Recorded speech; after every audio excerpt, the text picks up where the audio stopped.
идомаи гуфтори Романи Фирдавсӣ ва бурд.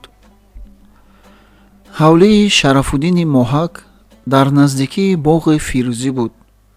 Аз он ҷо то он боғ масофа 1000 қадам беш набуд. Як бегоҳ вай шоҳномаро дар бағал гирифта пиёда ба он мақомгоҳи шоҳ равон гардид. Дарбонҳои ҳайбатноки мусаллаҳ ба камону найза, кӯлоҳои душоха бар сар, пирамарди Надимро ки мешинохтандаш аз дарвоза нагардонданд ва розӣ шуданд ки омадани ӯро ба ҳоҷиби калон хабар диҳанд. Моҳак дар паси дарвозаи якуми оҳанкӯби қуббадор соате интизор нишаст, то шогирди ҳоҷиб пайдо шуда аз номи сардори худ гуфт ки ин соат султонро дидан мумкин нест. Моҳак ночор ба бошишгоҳи худ баргашт. Рӯзи дигар боз рафт ва боз наумед баргашт. Ниҳоят бори сеюм рафта ба аълоҳазратам тӯҳфае овардам ки монандаш ба ҳеҷ як подшоҳ пешкаш нашудааст. Гӯён ба ворид шудан исрор намуда буд ки ҳоҷиб бо рухсати султон ӯро дароварда аз сояи сарву санавбарҳои мавзун, аз чаманзору гулзорҳои атрафшон ки дар онҳо товусони рангинбол хиромон ва аз пеши ҳавзи ниҳоят калони мармарин ки дар вай қӯҳҳои сафеду сиёҳ шиновар буданд, гузаронда ба кошонае бурд. Дар шӯълаи на он қадар гарми офтоби тирамоҳӣ боғ ба сад ҳусну ба сад ранги назаррабо ҷилва мекард.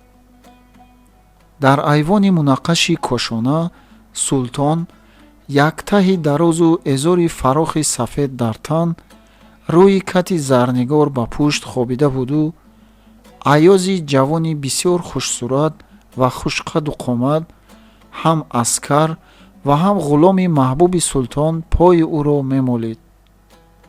Моҳак китоби румолпоеч дар бағал дуқат шуда қадаме чанд сӯи кат рафт ва ба зону афтида ба замин пешонӣ соид. Зиндагонии султони аъзам ва шоҳаншоҳи олам дароз буд.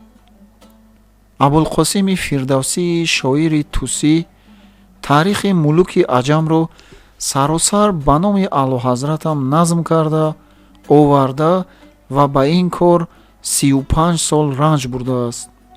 Вай алон меҳмони банда аст. худ аз омадан ба даргоҳи олӣ ибо карда аз банда илтимос кард ки шоҳномаи ӯро ба пешгоҳи ҳумоёнӣ оварда манзури назари муборак намоям. Моҳак китобро рӯи даст нигоҳ дошта истод. Султон дар ҳамон ҳолати хобидагеш рӯ ба тарафи гӯянда паҳлӯ зад ва пурсид: ҳамин буд пешкаши нестан дар ҷаҳони ту? Султонам, аз бозе ки ба форсии дарӣ каломи мавзун зуҳур кардааст, то кунун ҳеҷ фарде китобе ба ин бузургӣ ва ба ин фасоҳату балоғат нанигоштааст. ҳамаи шуаро ва фузало дар ин маънӣ мутафаққиқанд. Султон хеста нишаст ва китобро ба даст гирифт. Нигоҳ кард, ду-се варақ гардонду ба Айёз дод. Ба китобдор бидеҳ, бигӯ ҳаргоҳ ки ба Дорусалтана баргаштам оварад. Айёз китобро гирифта ба тоқча гузошт. Султон пушт ба болиштҳо дода пояшро дароз карду ба Моҳак гуфт: ибо кард? Чаро? Гуфт: ба расму одоби даргоҳи олӣ баланд нестам. Мабуд ки саҳве аз ман сар занаду шармсор шавам. Ҷавоб гуфт Надим: чаро меҳмони ту? Бо вай собиқаи ошноӣ доштӣ магар? На, султонам, дар ин ҷо шиносо шудам. Чун манзил надошт, ба хона бурдамаш. Чӣ мегӯяд? Пурсид шоҳ. моҳак маънии суолро нафаҳмида саросима шуд.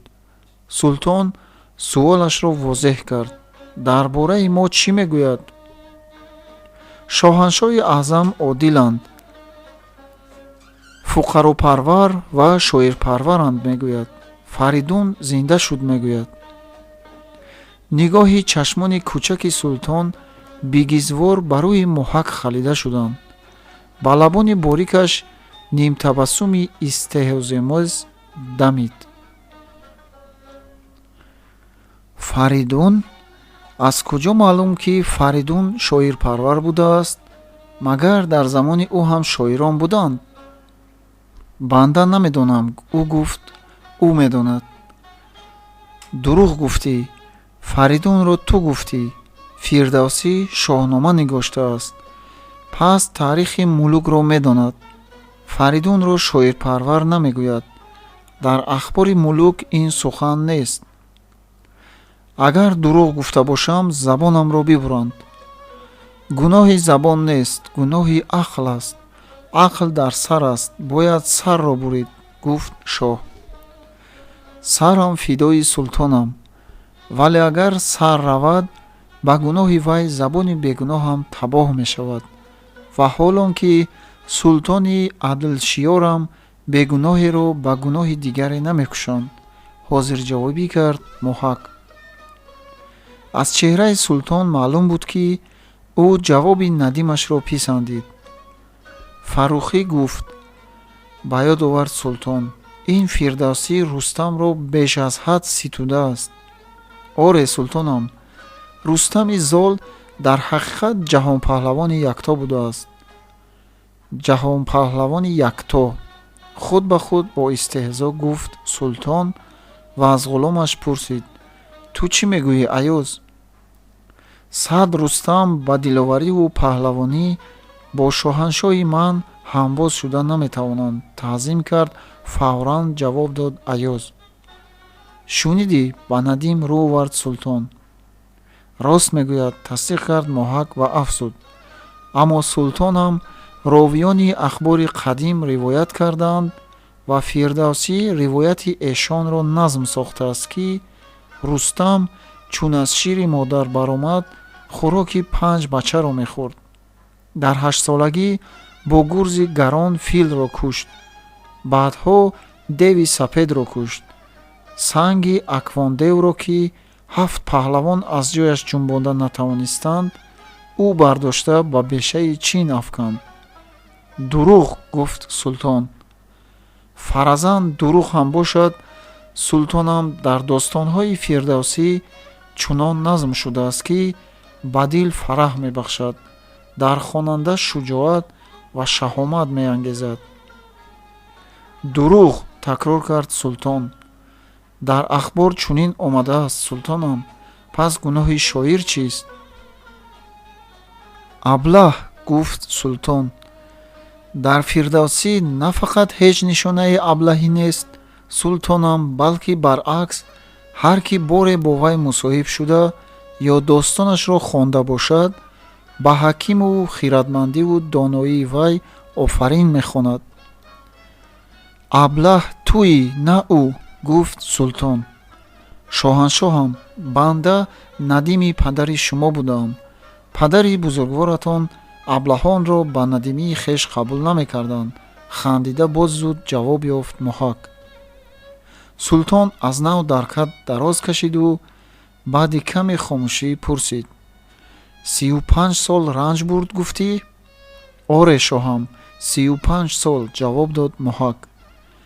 ба назми сиярулмулук дар аввал бо амири Нуҳи Сомонӣ дақиқии шоир ибтидо карда будааст. магар баъдан ин корро ба фирдавсӣ фармуданд? оре султонам, худи аълоҳазрати Нуҳ ба ӯ фармуда буданд ки биозмоӣ, чун назм кардӣ ба мо биовар. магар ӯ Нуҳро надидааст?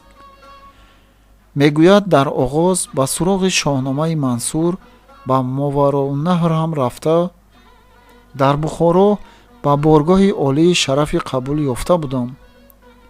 дақиқӣ забардасттар буда ё фирдавсӣ? бандаро мутолааи ашъори дақиқи иттифоқ наёфтада буд. намедонам, аз қазоват кардан дар ин боб оҷизам. аммо мегӯянд ки ӯ ҳам гӯяндаи бузург буд. пир аст? пурсид султон. 71 сол умр дидааст шоҳам. бо ин пирӣ чунин сафари дурро пеш гирифта аз Туз то Ғазнӣ аз машаққати сафар натарсидааст? инро банда низ аз ӯ пурсидам. мегӯяд шарафи вуруд ба пойтахти шоҳи ҷаҳон ва умеди дидори мубораки ҳумоёнӣ ба ман қувват бахшид ва машаққати сафарро бароям осон кард.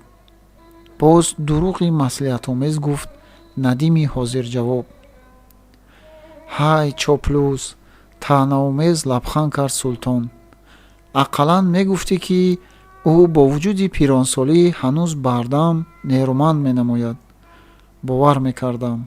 хуб, акнун бирав, Фирдавсиро бигӯ мо шоҳномаашро қабул кардем. қабул мавлоно, қабул. ба остонаи меҳмонсаро қадам ниҳода ба Фирдавсӣ мужда дод моҳак. шоҳнома қабул ёфт. иншоалло анқариб ба муроду мақсадатон мерасед. сипас нишаста ба ҳузури султон чӣ тавр даромаданаш ва бо ӯ чӣ гуна пурсу посух намуданашро як ба як ҳикоя кард. шоирро аз баъзе пурсишҳои султон мутааҷҷиб ва аз ҷавобҳои худаш хушнуд сохт. ман назди султон шоҳномаи шуморо он қадар таърифу тавсиф кардам ки ҳеҷ напурсед. ба поёни ҳикояташ афзуда, хоҷа дар эътирофи бузургиву беназирии он муттафиқ будани ҷамеи уламову шуъарои шаҳрро арза кардам. султон худ мехонад ва мебинад. баландии сухани шумо то куҷост?